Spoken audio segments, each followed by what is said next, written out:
Mike Rodrigues. Cheers. Thanks for coming back. Thanks for having me. What makes me most interested in something I didn't know about you is you grew up in the Latter-day Saint Church, did a mission trip, kind of struggled a little bit from what I understand, figuring out life purpose, as I think everybody does. Yeah, You know, for sure. it's like that existential crisis of like 18 to 24. Absolutely. Yeah. So, Yeah. but then the mission trip was how long? 2 years. 2 years in Samoa. Yep. And so you learned, you didn't speak any Samoan before there? No. Very little? No, I didn't speak it. Well, you go to like a training center in Utah. I think I spent 2 months there. I think if you do like some languages are 3 months, like Mandarin or something.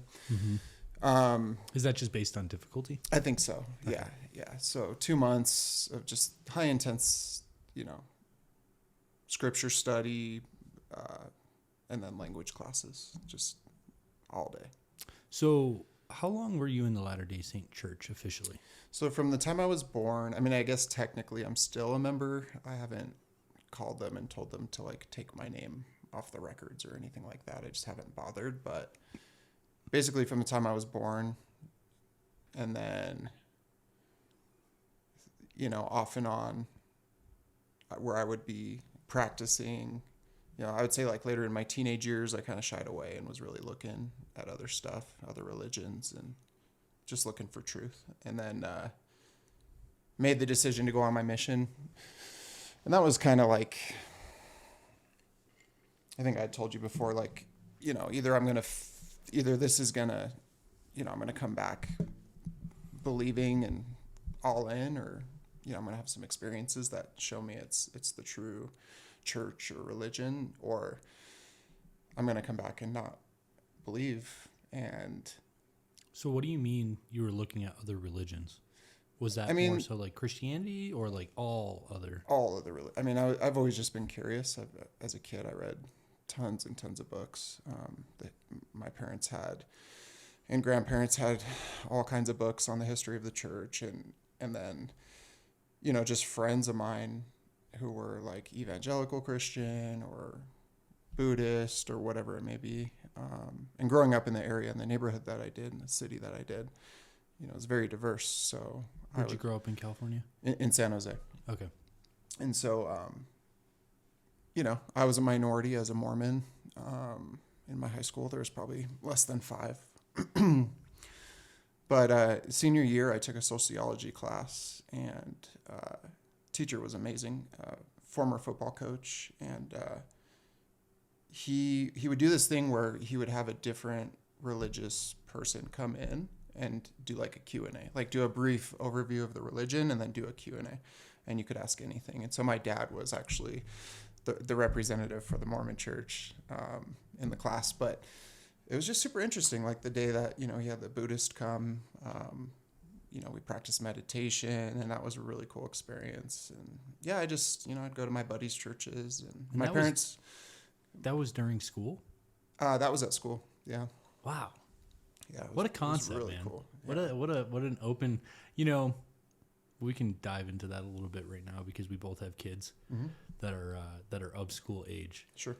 And I think a lot of people are freaked out about too much openness in schools, but when it comes to like religion and freedom of religion, like why wouldn't you want to know about all of them? For sure. And make your own decision. Totally. I mean, and my parents were cool with it. It was just, their kind of rule was as long as you live in our house, you go to church with us, but you're welcome to go, check out any other churches or whatever outside of that. And even the mission, I would say, wasn't forced or anything. It's in the religion, there's definitely a lot of pressure to serve a mission. And most people, I'd say most, I don't know. It's very common for parents to, put a ton of pressure on their kids to go and do it. Is it men and women that do the both mission? Can go. When I grew up in the church, it was men were expected to go and women were like, it's up to you, but we'd really prefer you kind of get married and start a family. So I don't know. Grow the church. Grow the church. Yeah, it's true. So I do have my curiosities because the Book of Mormon, you know, the play. I haven't seen it, but I heard it's funny. I've heard it's great. Yeah. Mm-hmm. And it actually opens up a lot of people to the Mormon like faith. For sure. Yeah. Know? So to have a religion that's cool with that type of satire and basically says, hey, you know. Yeah. I mean, I think initially they weren't cool with it from what I remember. And then they kind of realized there's no stopping this and we might as well embrace it and use it as like a proselyte, you know, use it to spread the word, you know. Yeah. Hey, if you like the play, come check out the real church, you know, or whatever. I do have my questions about like, are you pretty versed in Latter-day Saint ideology and stuff? Yeah, I am. So what's the, I guess, premise of it? So they believe in the Torah, right? The Old Testament. Yes. And they believe in the New Testament. Yeah. Basically, the gist of it is that, they believe after Jesus died and while he was on the earth, before he died, or before he was crucified, he set up his church and his 12 disciples and all that, set up his church on earth. And then after he died and was resurrected, slowly over time, one by one, the apostles, you know, they were killed, his 12 disciples or his apostles. And so the Mormon Church teaches and believes that when the last of them were killed, there was an apostasy. So the church was no longer on the earth. The authority or the priesthood to act in his name and run his church was not there anymore. The Catholic Church. So they look at the Catholic Church as, you know, blasphemy. A false church. Right. Basically, I mean, they wouldn't say it, but the whore of the earth from the Bible, in the Revelation, that's the great and abominable church, you know. That's not my words, by the way, but that's no. You know, they kind of see, basically they say like, you know, all other churches, there's hints of truth or godliness, but they draw close to God with their lips, but far from him with their hearts, is the way they put it. So they say, okay, it's sprinklings of truth in all these other religions, but the whole truth was taken. And Joseph Smith, a farm boy, you know, the gist of it is he didn't know which church to join, and you know, during the religious fervor in New York, upstate New York, in the 1800s, and he went to a grove nearby and prayed about it, and saw God and Jesus, and they said basically what I just shared, like there's no true church right now, but you've been chosen to restore it. And so the Mormon Church is basically, they believe they are a restoration of the original gospel or church, and that only they have the authority. So what's their, like there's this conundrum, I forgot her name, but Joseph Smith had a best friend who he gave the tablets to. Oh, yeah. He went home to his wife. His wife was like, I don't think this is completely true. So say you lost these and have him rewrite them. Yeah, kind of like. What was that conundrum about? The story is he gave, you know, it was Martin Harris, and he, you know, helped finance kind of the whole upstart of this whole thing, and believed Joseph Smith. And so his wife was kind of pissed that he was always gone because he was working with Joseph on this. And I think she said, like, you know, she was bugging him so much that he said, hey man, please just give me something that I can show her so that she shuts up about this whole thing. So she believes where I'm going, you know, and what I'm working on. The power of a woman, man. Right. And I think the story is that he actually just lost him. Oh, okay. And so, you know, Joseph never retranslated the missing pages.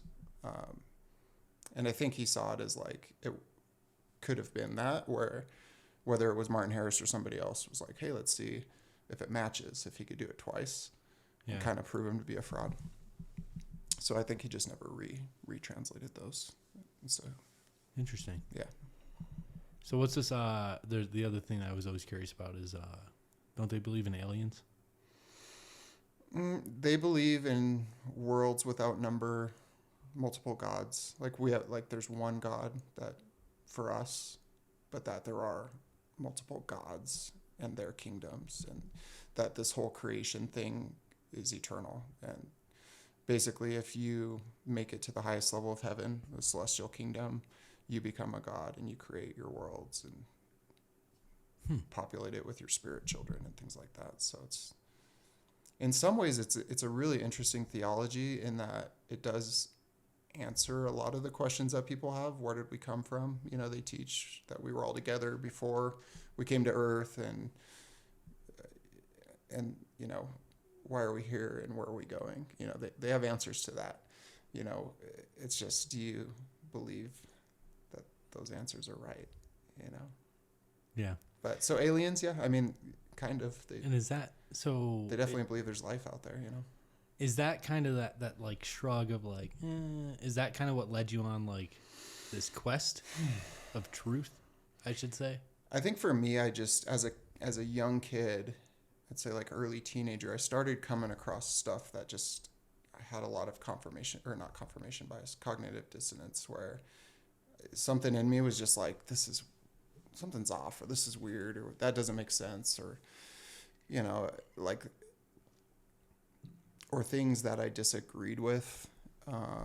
Like a big one was, I think it was Prop 8 in California, when, you know, they're trying to pass gay marriage, and the Mormon Church like really got behind the opposing side and like funded it and encouraged its members to, you know, contribute and put signs in their yard, no on Prop 8 and things like that. Mm-hmm. And for me, like at the time, I think I was like 8. I think I had just gotten back maybe from my mission at that time. I don't remember. Yeah, I think it was. So what year was but this? I'm like, this would have been 2004 or 2005, somewhere in there. Okay.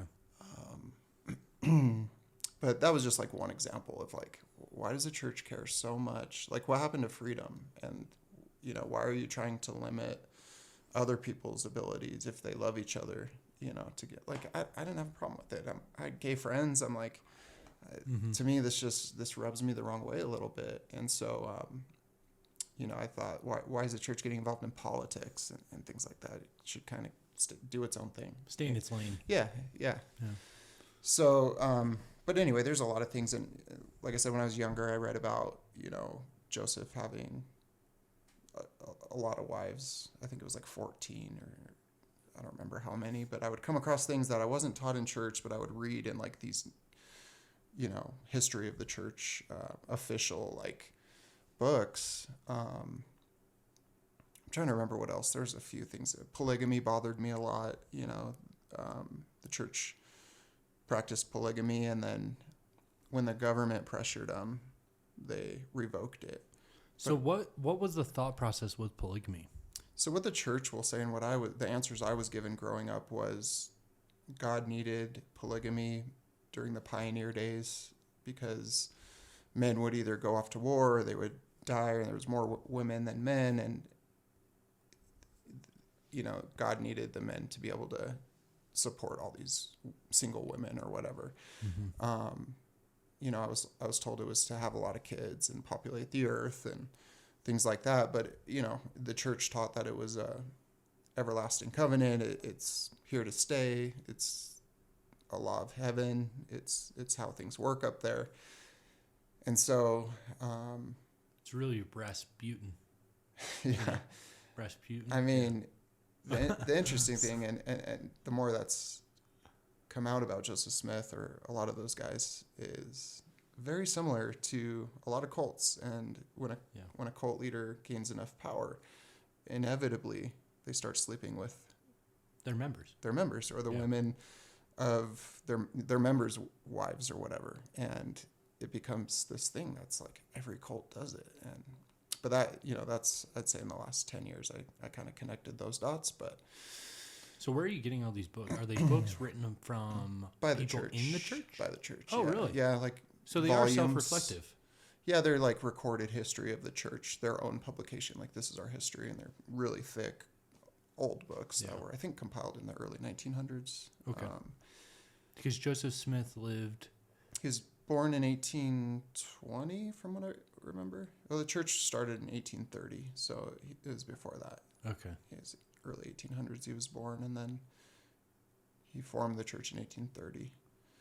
And he died, I don't remember, he's like 30-something, I want to say, or 40 when he died. Oh, he's young. Yeah. How'd he die? He was killed by an angry mob. Really? That's another interesting... We were taught.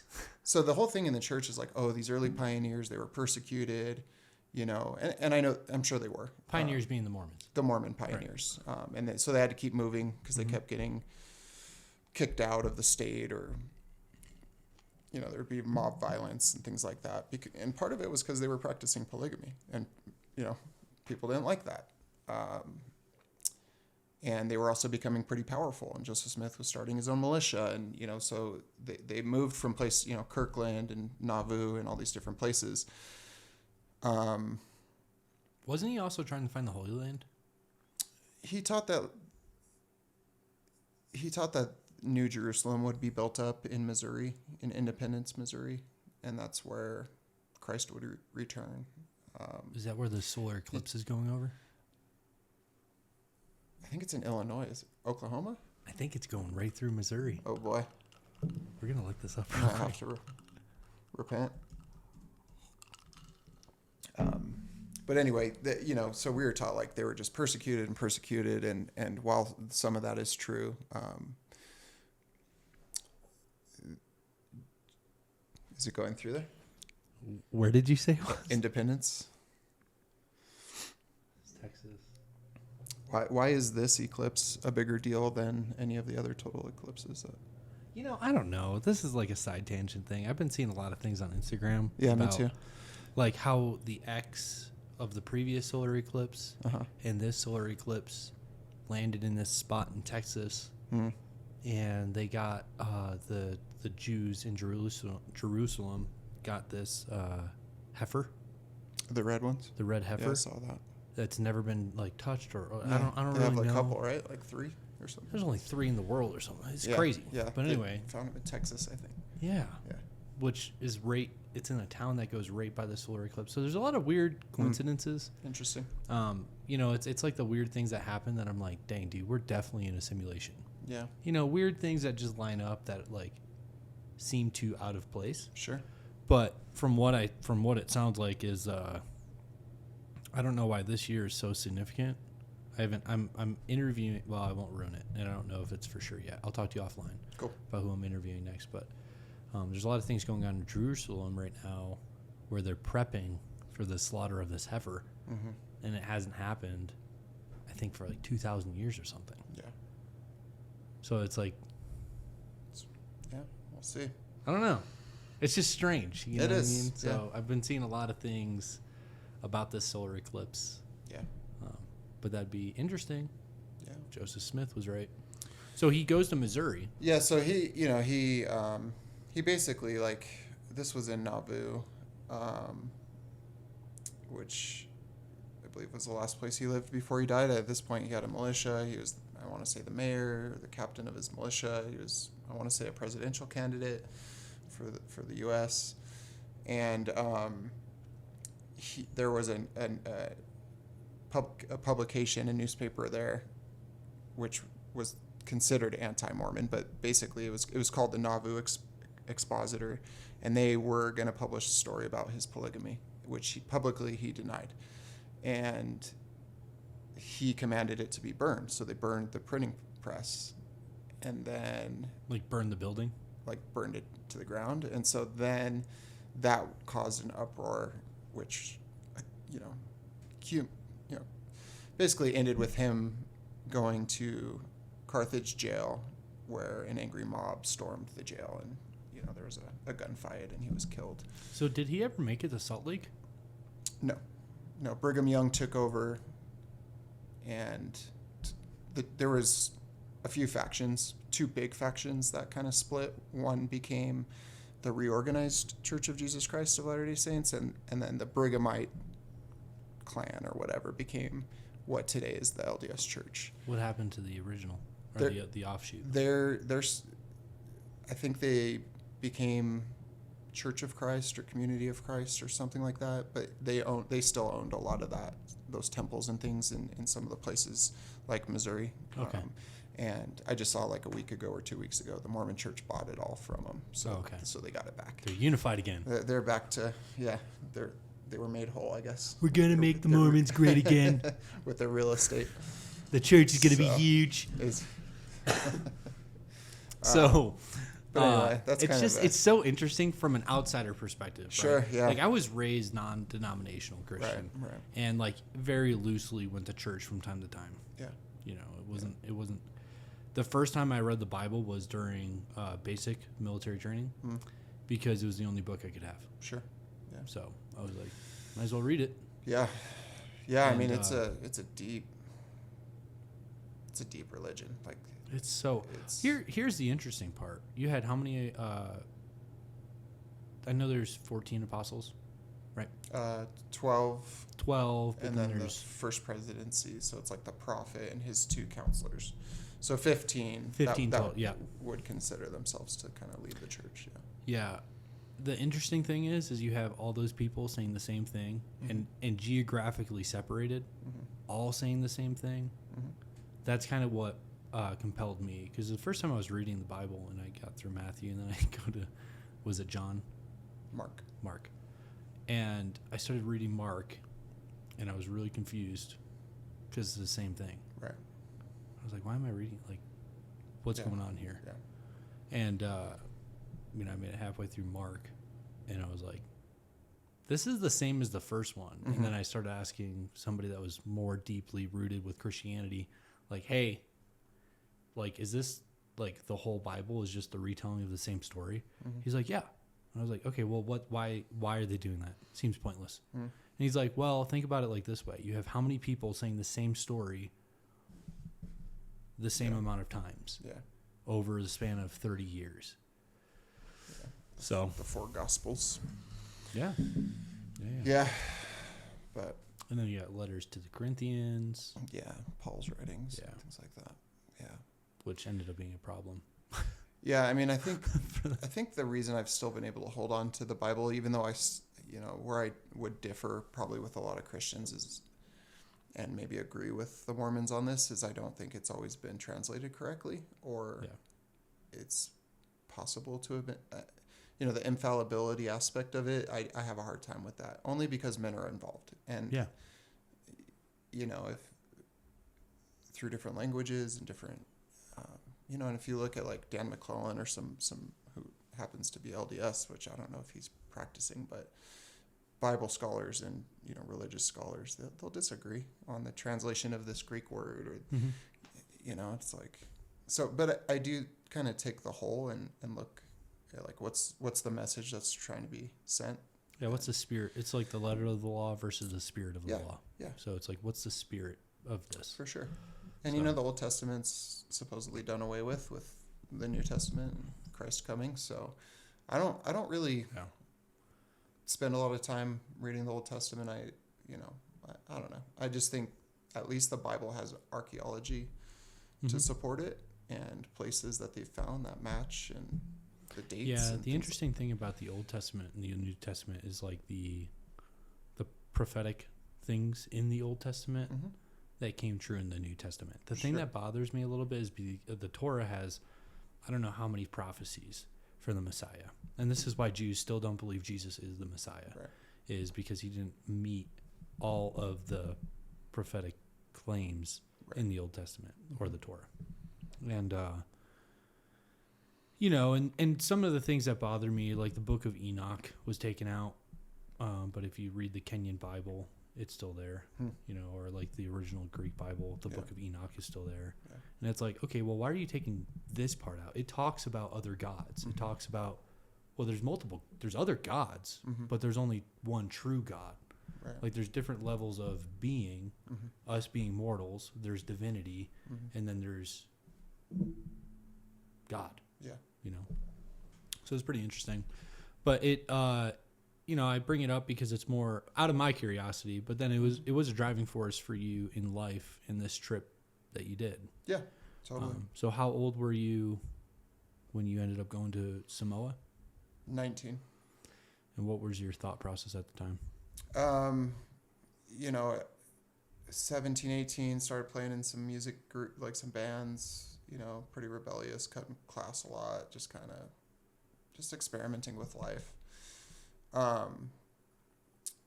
But it was one of those things where I'm like, I don't really whether I was going to some club to play a show and I'm like, oh, this just feels gross, or like there's drugs, or I don't know. I just kind of saw myself at like a crossroads, and I could keep doing this, playing music, going down this path, or I could kind of give the church one last shot. And,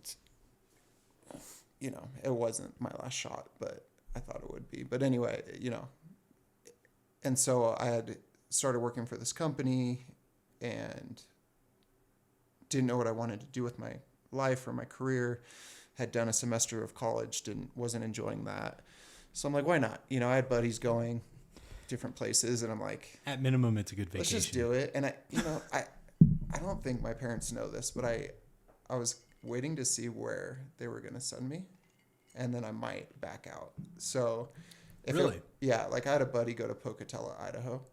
If I opened the envelope and it said Pocatello, Idaho, I might have said, yeah, I'm good, Are you allowed to do that? Yeah.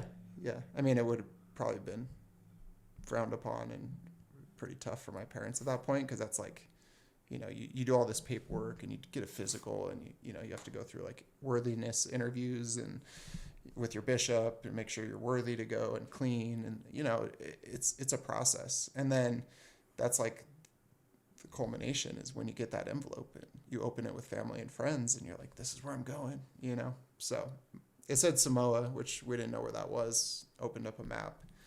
I was like, sweet, somewhere in little island in the South Pacific I'd never heard of. So yeah, I went for it, man. It was, wanted some life experience, wanted to travel, wanted to figure out if this thing's true, because you hear growing up in the church, time after time, people come back, and these returned missionaries go to church that first Sunday that they're back, and they talk about their mission and all these faith building experiences and spiritual experiences and things like that. And I'm like, cool. So maybe that'll be me. I'll come back and just be rock solid in this and not doubt anymore. But yeah, it didn't really work out that way. But the mission was awesome. I had a great time, great life experience, amazing culture, amazing people. Still keep in touch with them to this day, a lot of them. The people from Samoa? Yeah. Okay. Yeah. So when you got Samoa, how soon do you leave out from the time that you get your letter? I think it was a couple months later. So the whole time your report date. Then and yeah, you just kind of trying to stay out of trouble and buy some suits and get ready to go. So you get on the plane, you go to this country. Yeah. That doesn't speak English. Right. What is it like when you get there? So there's 3 main islands. One is technically an American territory, American Samoa, where a lot of people do speak English there. My first area that I landed in was Apia, which is the capital of Western Samoa. It's no longer called Western, it's just Samoa. But, you get hit with humidity. There was like 8 others in my group from Utah that came together. So I had American buddies, and then you spend a couple days there, and then you get sent off to your first area. So, they put me on a ferry, went to this other island called Savai'i, met my companion who was a native who didn't speak any English at all. And the village I was in, for the most part, nobody spoke English. And that island was, a lot less electricity. A lot of villages, no electricity, just cold pipe water maybe. So yeah, it was crazy. Were you ever scared? I never got scared. The country itself is super safe. Really? People look out. It's communal living. They're very caring, very loving people. Give you the shirt off their back. feed you. You know, anytime you go to their fale, or like their hut or their house, they feed you, right? And it's like a respect thing, and it's kind of hard to put into words how cool the culture there is and how communal it is. Everybody shares everything. You don't own anything. So like if I have a shovel outside my hut, it's my shovel, I bought it. You know, the neighbor's just going to come use it without asking, you know, and maybe not return it. And that's okay. It's just everything is shared.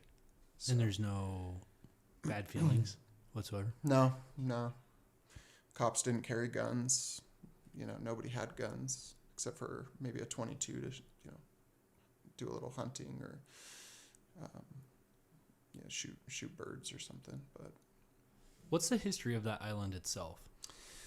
So I know it's it's close to Australia-ish. Yeah. It's like northeast. Yeah, it's part of Polynesia, so it's like Tonga, Samoa, Fiji. Fiji's French Polynesia because it was colonized. Okay. So who Tahiti. So who colonized Samoa? I'm sure it was at some point. Nobody except the missionaries. Really? So, you know, Christian missionary. I don't know if you know, on the islands there's a couple main churches, and those are the ones that had a missionary come in the 1800s and start teaching people. The Catholic Church had to be there. Yeah, until Christianity arrived, you know, they had their own religion, you know, their own, which had nothing to do with Christianity. It was just like their cultural beliefs. Yeah. But yeah, the Mormons were one, and so Tonga and Samoa are very heavily Mormon. I think Samoa is about 50%, and Tonga's 70. Wow. Something. I'd have to double check, but Tonga's even more. That's crazy. And that's because I wasn't expecting that. The Mormon missionaries were among the first to go there. So 1900s. They baptized a ton of people and established churches there. And then it's like Lutheran, or I don't remember the other religions that are there, but the Christian religions. You never got like in a fist fight with another missionary group? No, everybody's totally respectful. Yeah. Everybody's super cool. You know, they just might say like, "No, thank you. We don't want to hear your message," but they'll still feed you and sit with you. The cultural norms are still there. Oh yeah. Yeah, that's interesting. What was their role in World War II, if any? Probably nothing at all. I have no idea. Like Japan never made its way down there. You know, I don't think they have a military at all. China has had its hand in there a little bit. Like when I was there, I remember a couple like Chinese construction companies. And really? Like, yeah, I think that's part of their, you know, long-term strategy though, is to go in and help countries with infrastructure and then help. You owe us, you know. Yeah. So, yeah. I know they're very heavily involved with the Middle East right now. Yeah. Building new highways. The highways are dope. I will contest to that. The highways, pretty dope. They, I just was reading something about how they actually own a ton of farmland, suspiciously close to our military bases. Yeah. Yeah, the fact that another country can own land in our country, it's crazy. Doesn't make sense to me at all. No. I don't care if you're a shell company, especially when you have a people's party. Yep. Of a country. Right. That has its hand in every by business. The law, has its hand in every business. I recently deleted my TikTok. Yeah. I got a new phone, and when I got that phone, I went through and it said, what apps do you want to carry over? And it told you how big the file was for that app. Instagram, 50 megabytes. Super small.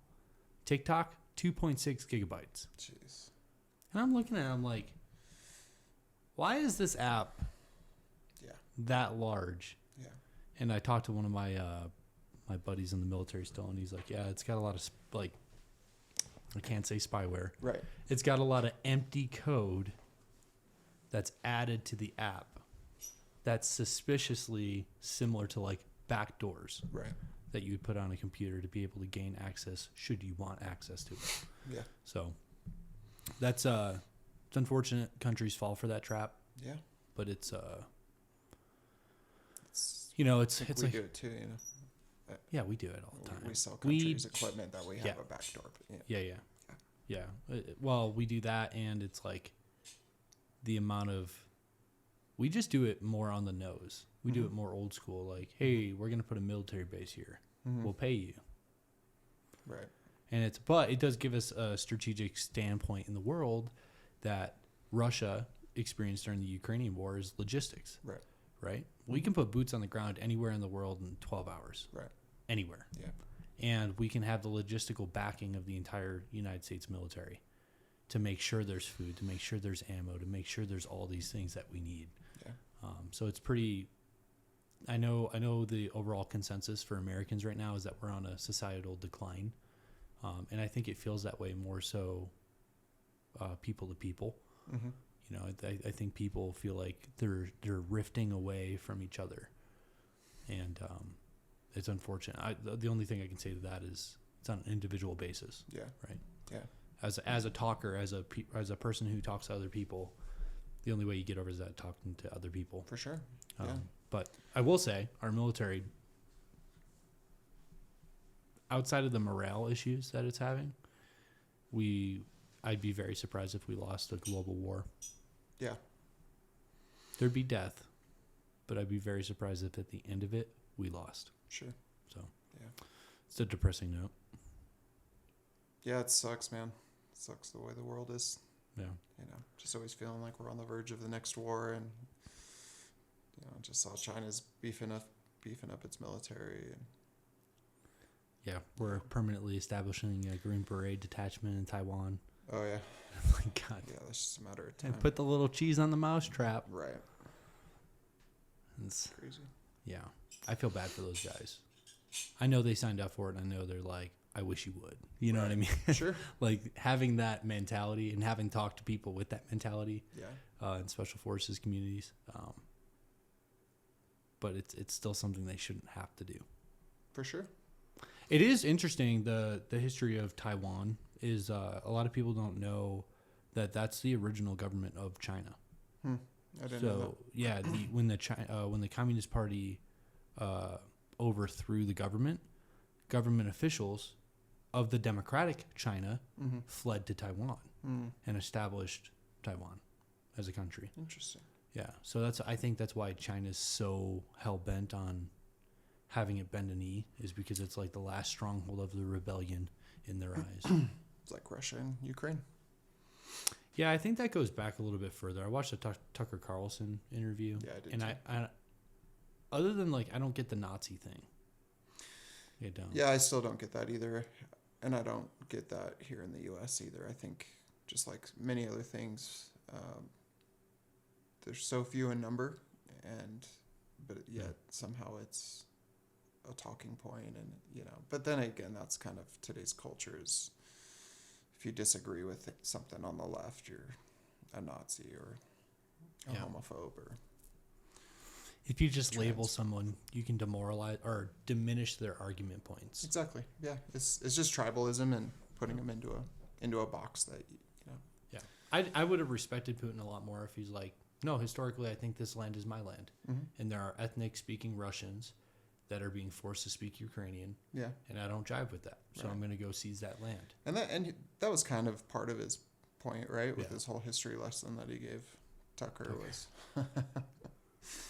But, the Nazi thing, I mean, apparently there are, some Nazi militias or groups or something. Well, they had that Nazi member go to Canada. And the parliament. That was amazing. It's like Trudeau is just, that's a whole nother thing, but it's country on crazy. Decline. Yeah. It's crazy what happened to Canada. It used to be awesome. For sure. Canada used to be super. It used to make sense. Yep. Now it doesn't make sense anymore. It doesn't. So I just hope America's not on the way to that. I think they've tried. Who, the left? And I don't even know if it's necessarily just the left, but which by the way, I would always have said I was kind of on the left, growing up. Anyway, I think it's sure the World Economic Forum, the powers that be, I think COVID was a dry run for that, but I think COVID let people know how easy it is to control the masses. For sure. Oh, we can sprinkle a little bit of fear. What happens when there's actual fear? Right. You know, I was talking to a buddy of mine, and he was saying, he's like, hey, man, I don't know if I want to stay in America anymore. So I truly think it's a country in decline. Yeah. He's like, I don't know where to go, but I'm not staying here. Yeah. And, you know, it's when you look at it from a cultural standpoint and the cultural war that's going on, I agree with you. My whole life, I've been like very in the middle. The only thing that people label me as a Republican is like my pro-gun rights of like, but that's just from personal experience. Like, which blows my mind. And they don't, anytime I bring this up to anybody that's like debating with me, I don't like calling them arguments because I fundamentally understand where they're coming from. Sure. They just don't they label me. And then, and I just try to tell them like, no, this is my foundation, right? So we went through a 20-year war with people who had relatively primitive rifles. Right. 20 years. Right. Held off the strongest military force. Yeah. And you're going to tell me like, oh, you don't need an AR because if the government has drones, the government has tanks. I don't buy it. I just don't buy it. I'm like, inevitably, if the government came fully tyrannical, I'm not calling for a rebellion or anybody to oppose the federal government whatsoever. But if it got to the point where you are trying to strip away my liberties, like it's not too long ago that we used to put Japanese ethnic American citizens in concentration camps. Yep. When there was actual fear. Right. Pearl Harbor happened. I'm not saying COVID didn't happen, but like the death of COVID, right, it is up for debate. Right. Yeah. It's the whole reason America was started, right? Was freedom and liberty from oppression and from an oppressive government. And you know, this small government we were supposed to have is now a monster. It's huge. And so are these corporations that are kind of tied in almost with the government at this point. So to think that the government will never try to encroach on you, you know, is a crazy thought, you know. I think Edward Snowden absolutely pointed that out. Opened everybody's eyes. But the amount of people who don't know about the WikiLeaks and everything else. Right. I'm like, how do you not know about that? As an American citizen, why don't you focus on that? And that's, you know, the mainstream media versus, but, you know, that besides the government, there's also just protecting you and your family. And I think we all know you can't always, the police aren't always going to be there on time when you need them, like in the moment. Or if something bad happens and the grid goes down, you know, and suddenly people start getting pretty desperate. Like, you know how much time you have? Isn't it like 3 days? No. 3 days is too long, in my opinion. 2 days. So dehydration can set it because a lot of people live in constant state of dehydration. True dehydration symptoms can start setting in as early as 24 hours, but like 36 hours, you're gonna have some bad symptoms. Yeah. Body cramps, and it's even worse in children. Yeah. Right. If if your child is in agony and just needs water, you're going to go knock on the doors of your neighbors. For sure. You're going to hope that people are very communal. Right. But when supplies start running low and the government doesn't come in and start providing those supplies quickly, you're going to run into looting. You're going to run into pillaging. You're going to run into murder. Yep. And so it's I always have the clock ticking in my head of 24 hours. And if the government says, hey, we're coming, it's normally like another 24 to 48 hours. So what I told my friend that wanted to flee is, especially with all these weird cyber attacks that are happening on like the water grid, the power grid, that are state sanctioned attacks, Mm-hmm. from what our intelligence agencies know. It's very likely that we will see a terrorist attack that will reshape our ideology as Americans. Yeah. No one saw 9/11 coming. Right. Yeah.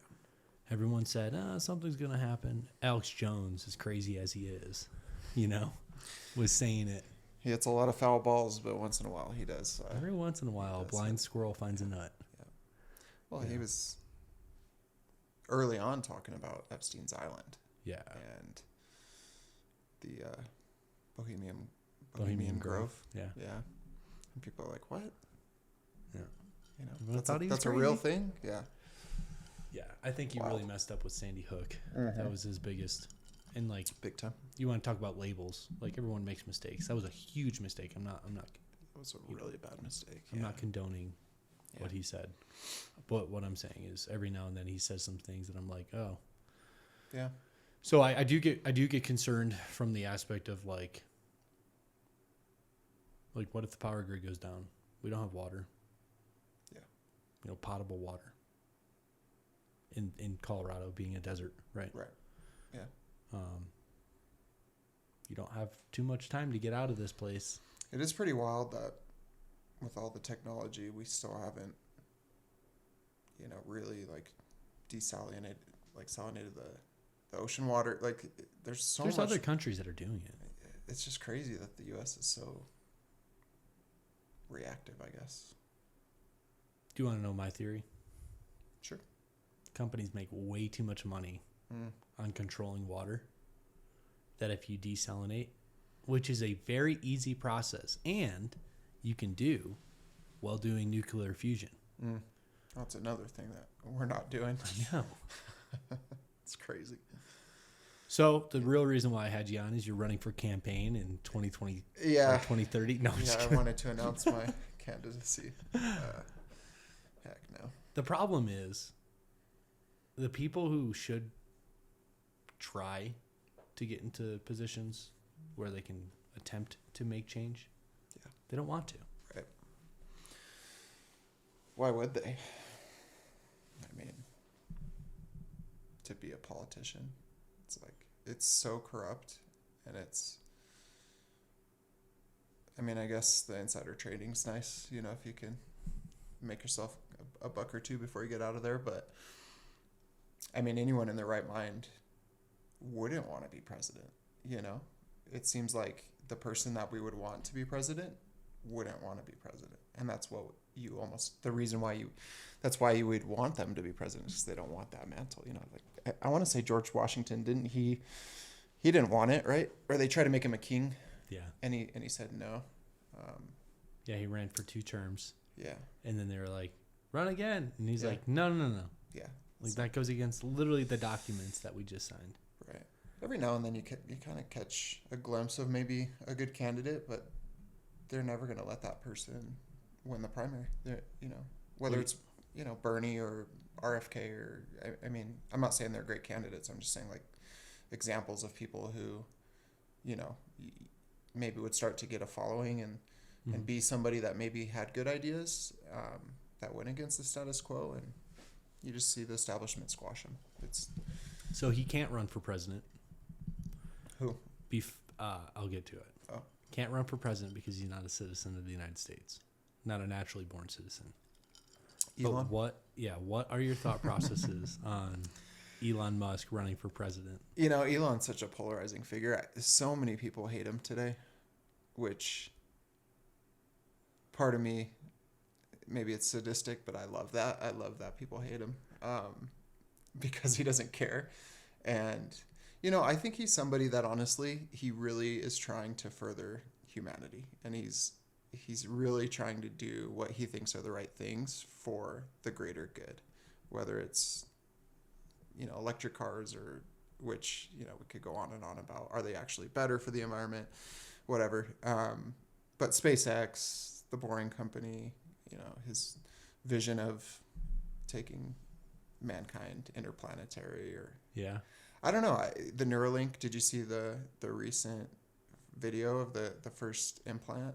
No. Human? No. I saw the monkey one where they're playing Pong. Yeah, so he's a full paraplegic from his shoulders down from a swimming accident.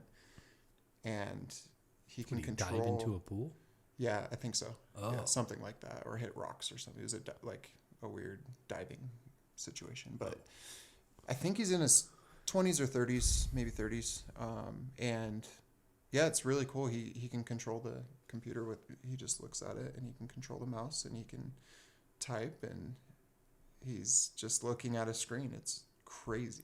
I really want to integrate it with AI. Sure, yeah. Like, I mean, that's could you imagine? No, AI's gonna reshape the whole world here pretty quick. Even Wiki. Yeah. Because the Wiki files aren't that large, right?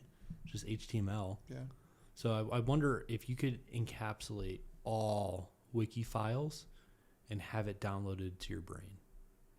You'd be so smart. Yeah, I mean, that's what's coming, right? With Neuralink and AI, and we're going to be out of the podcast. It's just the first step.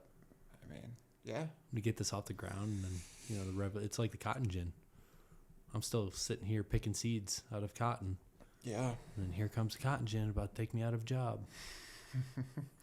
Yeah, I mean, to your question, you need a visionary, in my opinion. I love that he bought Twitter. I love that, say what you will about his motives or how much he paid for it. I think I believe him that he did it to put a stop to the cesspool that was going on, and and through that we learned the government had its hand in censorship. Again. And which so many people dismiss. It's so crazy to me. But yeah, that's like another one of those things where it's really bothering me. Yeah. Where it's like I'm trying to have good conversations with people. Yeah. But they're so quick to be like, "Oh, you're a conspiracy theorist." I'm like, "No, I'm not. I will literally give you the document." I mean, like, what else do you need? That that term was coined from JFK, like the JFK thing. Yeah. What's so funny about it is the CIA killed JFK. I mean, Oh. I mean, do you have proof? As far as I think at this point it's for them to continually not release the files. That's kind of the shit kicker for me. Is like, you can say you didn't do it, just release the files. Yeah, I mean, it's obvious.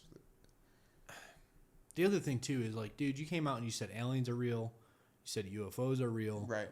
You're not going to tell us who killed You could have like slipped that in the file, and especially, I feel like everyone was in this like post-COVID days. For sure. Right. I'm just oh, we're finally back to normal. Wait, aliens are real? By the way, aliens are real. Yeah. There's UFOs. Yeah. And no one batted an eye. No. Like I would ask people like at work, did you hear the government said? Like, aliens, and they'd just be like, oh, I don't think about that stuff. It's like, what do you mean you don't think about that stuff? This is... Yeah, I've had people tell me that I'm Hall's on his shit again. Because they'll be like... I think conspiracy theories are fun, too. Yeah, they make the brain work. Yeah. Even if they're silly. Yeah. I mean, but if you take everything at face value, to think your government never lies to you, or, and there's been so many conspiracies that turned out to be true that, whether it's UFOs or... I mean, what's another good one that was recent? Conspiracy-wise? Yeah. I don't know. Q? I mean, all the Operation Paperclip, Operation Midnight Climax, Operation, Project Bluebeam. Like, there's...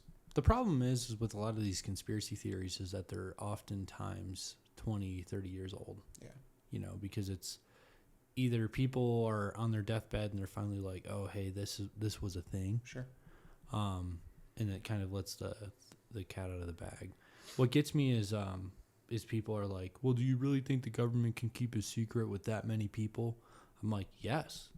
If you compartmentalize things, like look at like Bob Lazar. Right? Yeah. Physically worked on these UFOs. I want nothing more than for him to be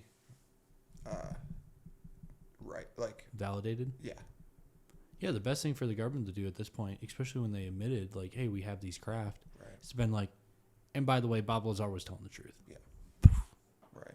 But the problem is it incentivizes people to talk about these programs. Sure. When, in my opinion, as for the best interest of America and its strategic goals, I do believe there are certain times where you should not talk about things we're working Absolutely. on. Yeah. Right.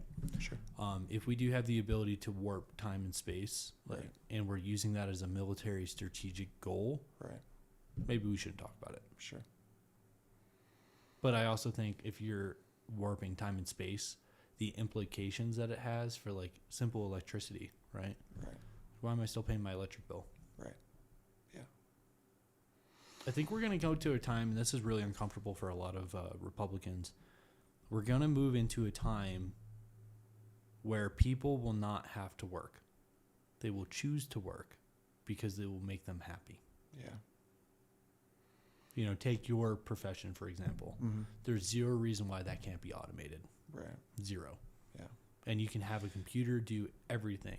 The only people you would need is somebody interfacing with the customer. Yeah. Until AI and AGI get to the point where you could be sitting across from a person and you don't know if it's a person or a robot.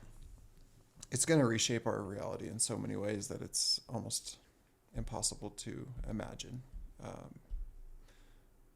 And I kind of have a feeling maybe there'll be that battle for like to hold on to humanity, the humanity of us. Whether it's a company saying like, I refuse to put a computer in front of our customers, like we're gonna have humanity, human interaction. And what religions will do with it, you know, it's really going to be interesting. I mean, they're talking about 30% of jobs pretty quick. Yeah. And like high paying jobs. Yeah. So I have a friend in Cisco, and he was telling me they just cut off like 20,000 network engineers or network coders and stuff like that. I don't know why you would need a programmer anymore. No. Even today. Like, it seems like the newest iterations can... The problem is that it gives you a lot, and this is just me toying around with code. It gives you a lot of, if you don't know what you're looking at, it looks good. Right. But then when you run it, it gives you an error, and you end up spending more time trying to correct those errors than it would have taken you to write the code in the first place. So it's not quite there. It's not quite there. Okay. But NVIDIA, and talking about how they're redefining code, because code is very finicky. Yeah. There's a lot of like nuance depending on what you're writing in. Like C++, C++, Python. Python, like the brackets, like you get one bracket wrong because you're just tired. You know, it'll tell you, but still a nuance. NVIDIA saying, no, you're going to be able to speak English to it. Yeah. And it will do it for you. Right.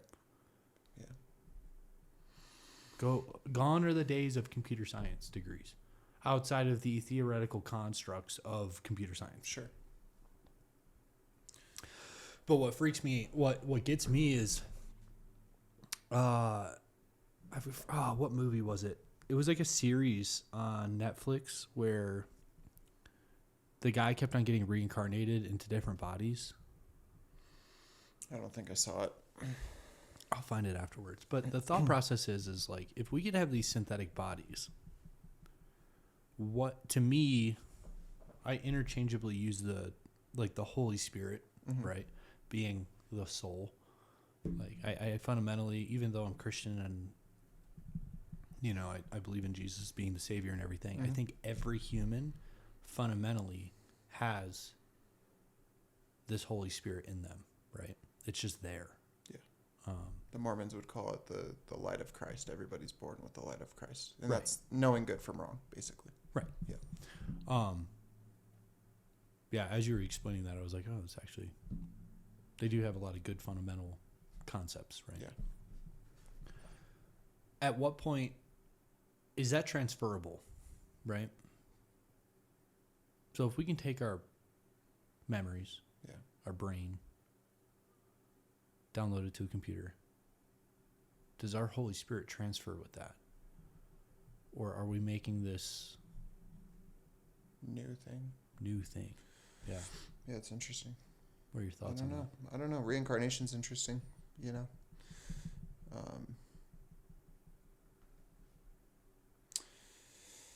I don't know. I mean, Does it freak you out a little bit? to me, it's kind of like, yeah. I mean, I spend a lot of time thinking about this stuff, and it's like you just get to a point where you're like, We'll have to see what happens. yeah. To me, it's like, remember when Nintendo? Well, you said your early 30s. Yeah. So for you, maybe it was Sega Genesis. Yeah.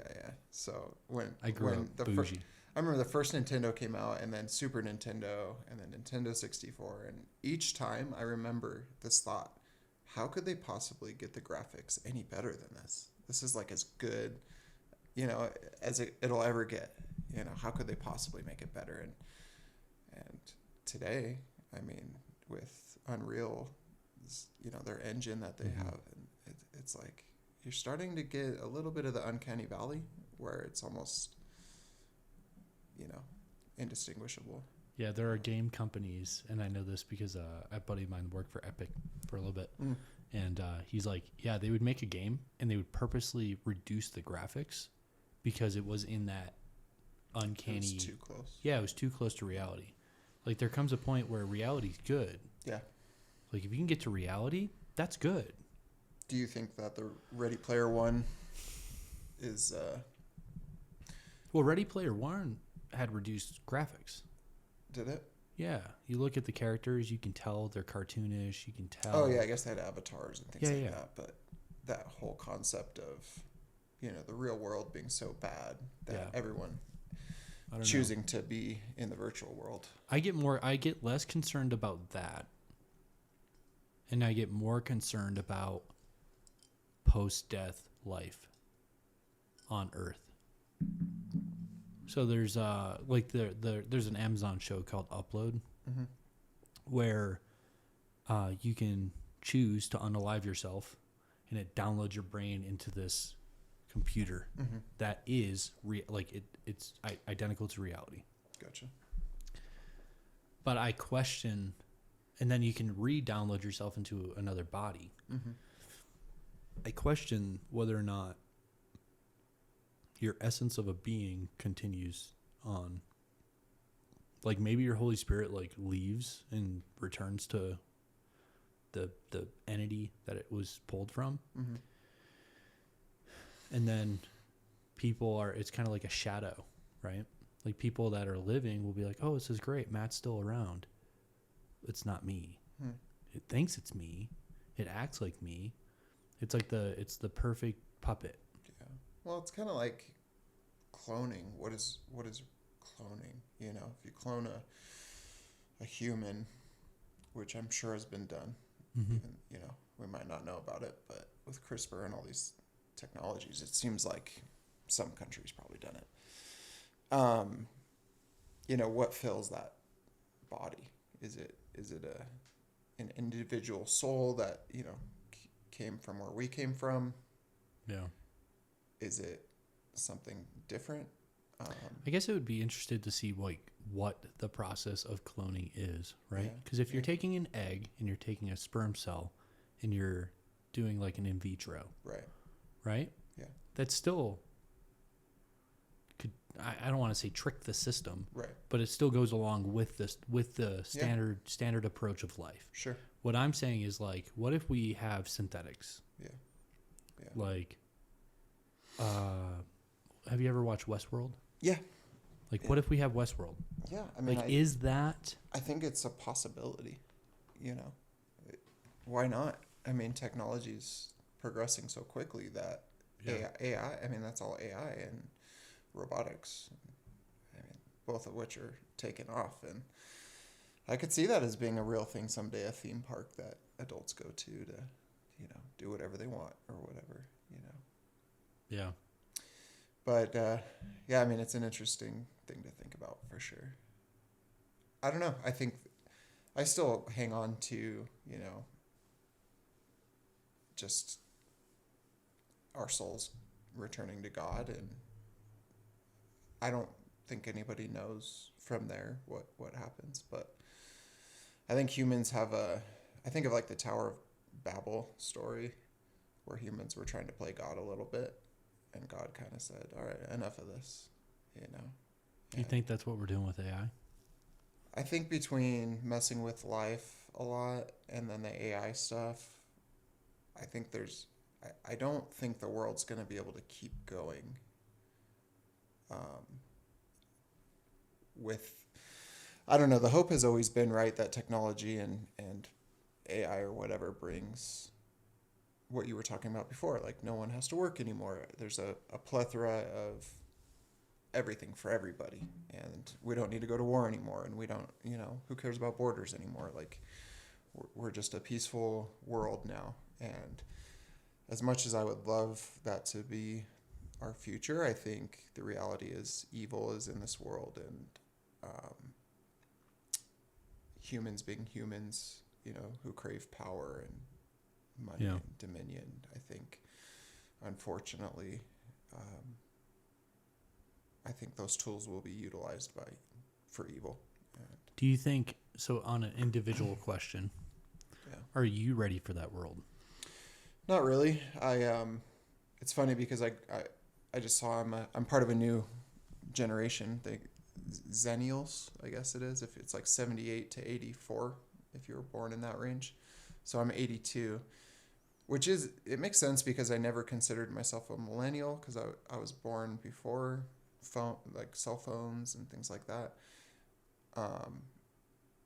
And I'm not quite as old school as a Gen Xer, I guess, So I think having grown up from having nothing to being a teenager and getting, Napster and AOL and Instant Messenger and, Netscape and all these, the beginning of the internet and to the first iPhone, and even before that, pagers, and my dad had a car phone that was connected to the car. And, having lived through all that, I feel it's always been exciting, and I've always embraced technology because I grew up on it and it was new and exciting. Whereas maybe my parents were like, how do you rewind? Like, I remember in school, the teacher couldn't figure out how to rewind the VCR or whatever for class. But now that I'm, in my early 40s, I start to feel a little bit like that. Like there's a longing for going back to being not connected to everything and everyone all the time. Like, I always want to delete my and I do. I'll delete my social media, and then time goes by and somehow it's back on there. It's like you can't stay away. But that kind of brings up the connectedness too that social media can bring, and the good things about it, right? And what it was maybe intended for to begin with. But I don't know that we're meant to be so connected. I think humans are meant to have a certain number of connections because then it just becomes devalued. They're not real connections. They're a like, or a quick DM or something. But yeah, my hope is that we push past. I think we're in an uncanny valley of connection right now, right? Before this, we were good. It was like, oh, this is my neighborhood, this is my town, that's Carl down the street. My parents had no idea where I was. Like, right. You left the house. Yep. Nobody knew where you went. Right. They couldn't keep They'd track just of you. be home by the time the streetlights were on. And if you weren't, then yep. And I grew up that way. Yeah. And I was in '94, right? So we did have Walkmans. I remember, I grew up poor, so it was like, even though I was born in '94, probably relate more with people from the '84. Yeah. You know what I mean? Mm-hmm. Just for the stuff was around, but we were so poor we couldn't afford that stuff. Sure. Yeah. But I think back to when I was a kid, and the friend group I had, there wasn't anybody like bullying anybody, especially not through text message. No. And so what I'm getting at is, like, we've entered this uncanny zone that I don't think you can ever, the genie can't go back in the bottle. For sure. It's not happening. So my optimistic hope is that we push past this uncanny zone where we integrate with Neurolink. We have these ability to communicate these really complicated things. Yeah. Like, I'll just throw a topic out there. The topic of abortion, right? Sure. So multifaceted that a single conversation over even an hour, right, you still might not understand or comprehend where this person is coming from. Sure.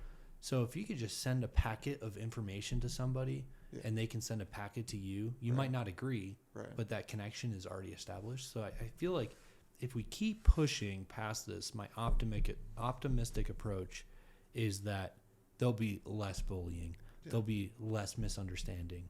There'll be less war.